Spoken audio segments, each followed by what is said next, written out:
Ja, det var en liten grabb som stod här och fiskade och han var 10 år. Och vi skulle han hade fått en gädda på 3-4 kilo. Och vi skulle hjälpa honom att fotografera och han tyckte det var jättebra. Och vi hjälpte han och han skulle släppa, för jag säger, det där blir en fin söndagmiddag det där.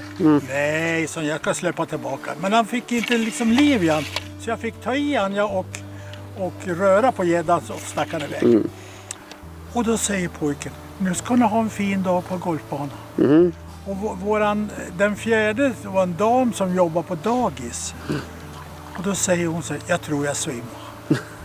Det är ju så skönt att träffa en pojke, även flicka med, men som är så ödmjuk och fin. Vilken fin historia. Ja, jag tyckte det var jättefint.